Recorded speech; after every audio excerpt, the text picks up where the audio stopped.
Good morning, good morning. If you hear me panting, it's just because I just got finished walking and swimming. I only did 2 laps this morning as opposed to 3 yesterday, but I also walked 1.5 miles and climbed up our hill and down it.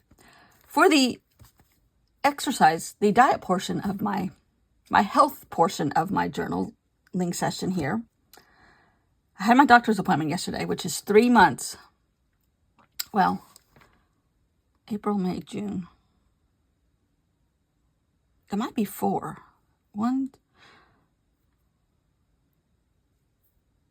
3 months. 3 months since my last meeting. So, not that that's a funny subject. There's too many people in my family that do that every day. My husband's family, not mine. I went in, and he was a half an hour late. This is his first appointment after lunch. He was still a half an hour late. He said he had some meeting that he has to have once a month, and he hates it because he's always late. Sorry. I'm like, that's fine. I was playing games on my phone, which I have a new phone, so I don't know if you can tell if the camera changes. I had a iPhone 9, and now I have a 15. It's been acting up the last 3 months. Ever since I exercised, my phone's been in protest because it's been acting up. But it completely froze down yesterday. After I filmed, it froze. And I could not upload. So I finally got it done late last night. Anyhow, my doctor finally came in. And he goes, hey, how are you? I mean, I've been his patient for 27 years. And I'm like, good, how are you? Blah, blah, blah, blah, blah. He said, it's hot out there. I'm like, yes, it is. And he said, oh, we're here for your follow-up on your numbers, right? I'm like, yeah. It used to be a focus on the thyroid. Now it's a little focus on the thyroid. Now cholesterol/diabetes. And he goes, all right, let's see what you got. And he opened it. He goes, whoa, what have you been doing? That's exactly what he said. He's not very demonstrative. He's very mellow, very mellow. He goes, whoa, what have you been doing? I said, is that a good whoa or a bad whoa? He goes, that's a good whoa. I said, well, you scared me. He goes, oh, I like scared patients. He said, very good. He goes, no, really, what have you been doing? I said, I've been dieting. I said, the day I left here in April, I got on the diabetes website, started going through a menu plan, started exercising. I said, I am up to 1.5 miles a day. I said, I didn't walk this morning because I swam 3 laps from our dock to our neighbor's dock. And he goes, wow, good for you. And he goes, well, whatever you're doing, keep it up. He goes, nothing white. I'm like, I know, no rice, no pasta, no bread, no nothing. He goes, right. And I said, and really and truly, I haven't been regimented about it the last 2 weeks, 3 weeks. Since I got home from California, I really haven't been regimented. I've been better. I'm way better than I was, but I haven't, and I've exercised, but I haven't really stuck to, I've had 2 fraps in a week. And he goes, we're not having fraps anymore, are we? I'm like, as a reward system, but 1 a week. And he goes, well, that's better than 3 a day. I'm like, yep. And he goes, he said, I have several other patients that, I don't say who you are, but that how fraps have really become a problem. And I said, yeah, they are. But anyhow, he said, well, whatever you're doing, keep it up. See you in 3 months. I'm like, okay. He gave me my numbers. My cholesterol was way down. I am no longer close to the diabetic spectrum, just losing 23 pounds. And he said, well, how much are you going to try to lose? I said, I'm going to try to lose 20 more pounds before I come back here. And he goes, well, just keep in mind that it gets harder and harder the more you lose. I'm like, yeah, I'm already seeing that. Yeah. I said, but I'm going to be regimented now that I know it's working. He goes, oh, it's working. I said, I'm going to be really regimented until, except for in England, but till I go back, which is the first week in October, which we're not going to our beach house until the 15th, but we might go for a couple nights in September. There's a couple available weeks in September, and we need to take an inventory of what's all been destroyed while we were gone, because it happens every year. And that concludes the health portion of my video. It's all positive. It's all, whoa, what have you been doing? Anyhow, I might be stalling because I don't know how I'm going to do today's video. I mean, today's prompt. It's aged, which we put this on here yesterday to just try to give it back off some of this brown, pink, and chartreuse. There was a bunch of chartreuse writing right here. I could, and I even thought about this. I saw a picture back here of one that we've already cut on. This. Was it this?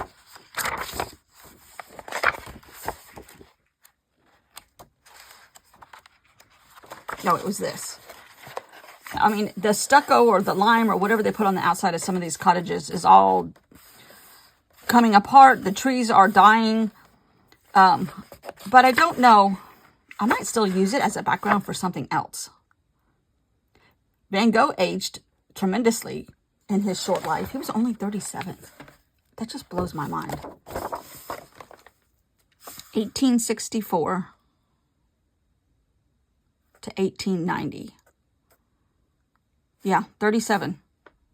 He must have just turned 37. That's so sad. But this gives the timeline. Oh, sorry, Mr. Van Gogh. Speaking of which, I'm bound and determined to finish that stupid Lego thing. Now it's just a stupid Lego thing. It's stumped me for over a week, and I'm just ready to put it away. But it gives a timeline of where he lived in his life and how, what years. He was in Paris for 2 years.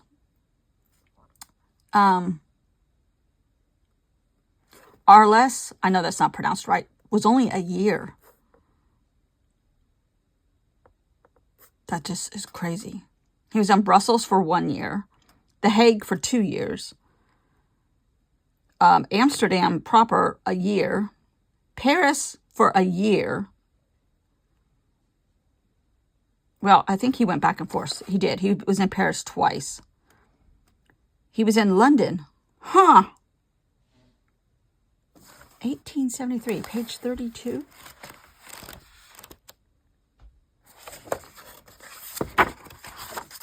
London.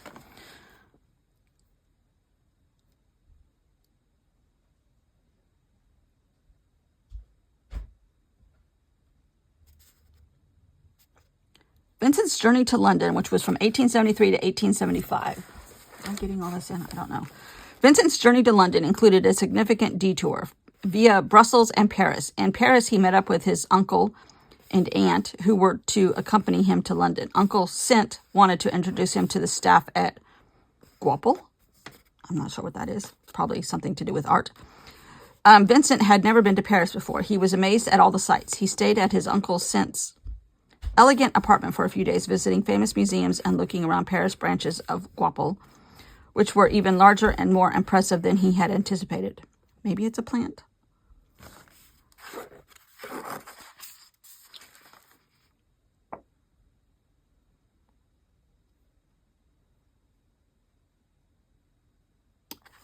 Oh, this is a travel guide.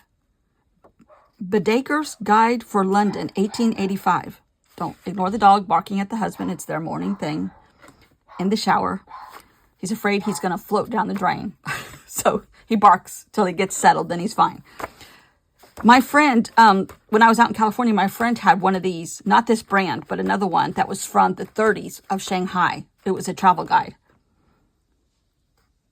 That is so cool. I don't know how this talks about Paris, but that he's going to London. Oh, here's Hyde Park. I'm going to see Hyde Park.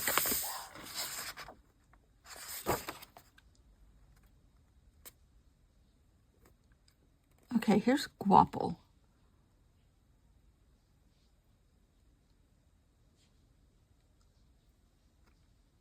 He's made it to London. Oh, this must be...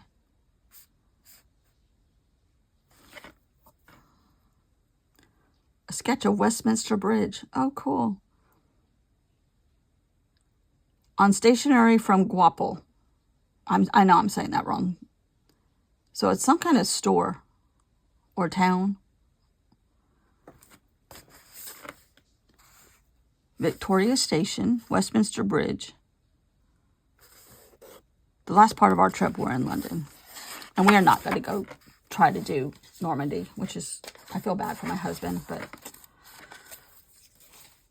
it is what it is. Okay, we're supposed to be looking for something aged.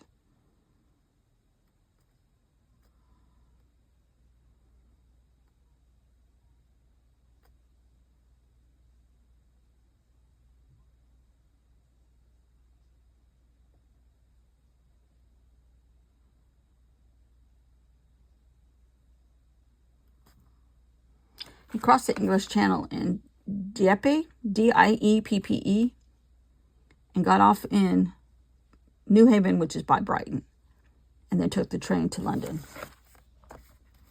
Oh, here's the city map of Dieppe. This could be considered aged. It doesn't say what year it's from.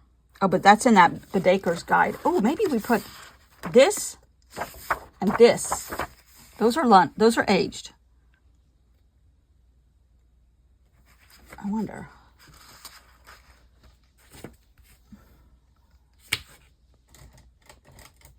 Here's my palette knife. Here, not palette knife, but my very dull X-Acto knife.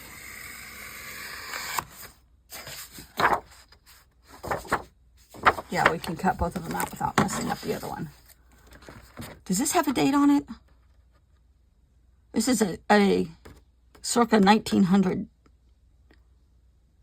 poster of the route of Paris to London.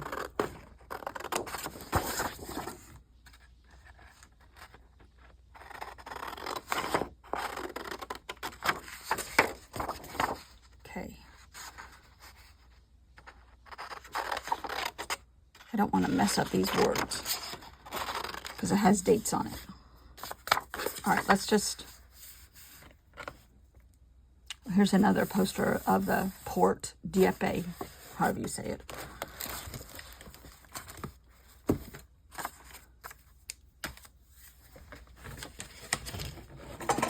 I could have used, other elements, but I really wanted to use this. I mean, I could have made other elements, but I kind of just like the collaging aspect of this, using this book.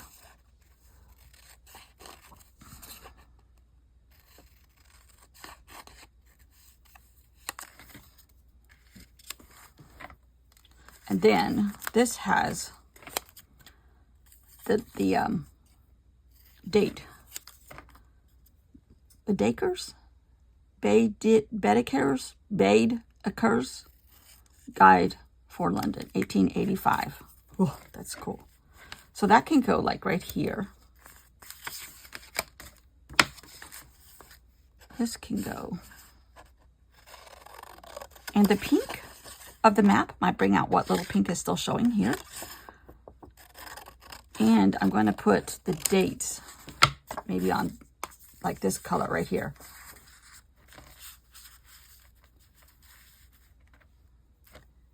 Okay.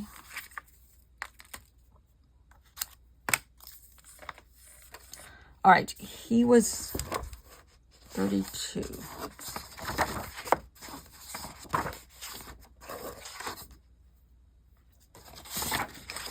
Oh, it's on this side. I'm just going to put London, 1873 to 1875.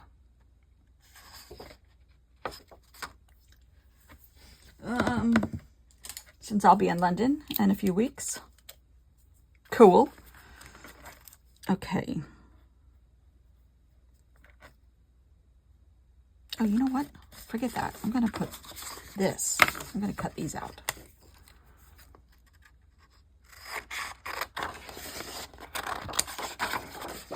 Since their writing is so much better than mine, their font. And this qualifies for aged.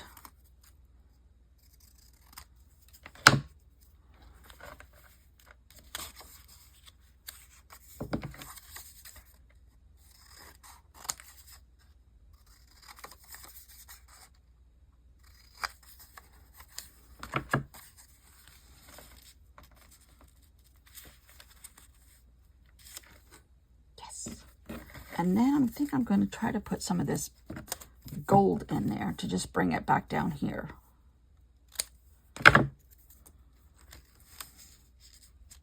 And maybe another little piece up here.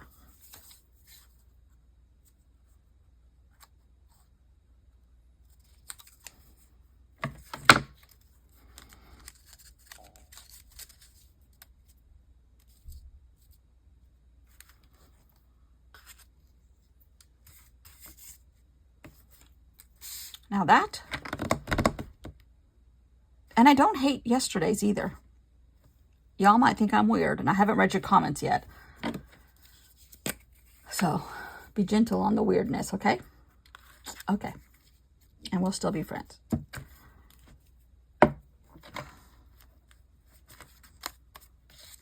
I really like this one. Not bad for not knowing how I was going to do it. And dying on a walk and swimming right after each other.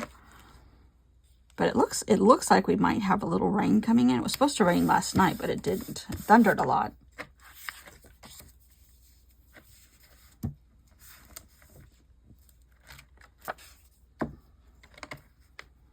I finished watching that series on, I think it's Netflix, about receivers. If you don't like swearing, don't watch it, because football players have very foul language. I don't like foul language at all. But they filmed their life, so. But it follows 5 or 6 famous receivers. And I just happen to like football, so you might have to put up with me repeating this. I don't want that to be crooked. Okay. But 2 of them were on the 49ers. And one of them is from here that's on the 49ers. Dabo Sweeney. I get Dabo, whatever the Clemson coach is, and Debo Samuels mixed up all the time. Their names are too much alike. But Debo Samuels and George, oh gosh. What is his name? I keep forgetting his name. I know his name. But it was so sad because the last episode is the Super Bowl, and it's just like breaks my heart for them. For Debo and George. It's not Killian. But they both ended that game yesterday with major injuries. Debo pulled his hamstring, or tore his hamstring. And George Kittle, Kittle, he did something to his shoulder. And they both went intense and got these magic shots, aka my prediction only, drugs, and kept going. And he's like, I can move my arm again. He couldn't move his right arm, which if you're going to try to catch a football, you need to kind of move your right arm if you're right-handed. Anyhow, I love this, but it was so, I just cried at the end because they wanted that so bad. And they're both not young football players anymore. I mean, one just turned 30, and I don't know how old Debo Samuels is, but we used to watch him in college. He was fascinating to watch. Amazing. Anyhow, aged. I love it. And I kind of like the colors of these two opposite each other. Don't ask me if I just screwed up the color wheel. I don't know. This is my own color wheel. Okay, let's see. After aged is free. I kind of know what I'm going to do. It just came to me. Y'all are going to think I'm psychotic, and I'm not going to tell you. But let's just do something here. This is bothering me, all this white space. Even though this may not be showing at all tomorrow, because this is our page for tomorrow. But we can't have all this white space. We just can't. And I knew when I put this together, I had all these white pages at the end, and I was going to have to do something, which is fine. But I think I'm going to get out of here. Did I just hit you? Oh, shoot.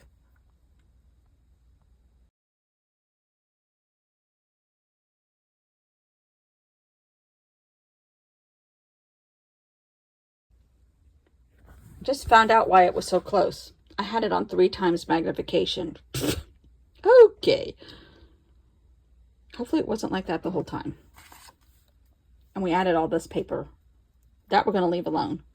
Because that is for, what was the prompt? I've already forgotten. Free. Okay. Is that a mess? Okay. So much fun. Thanks for watching. Bye.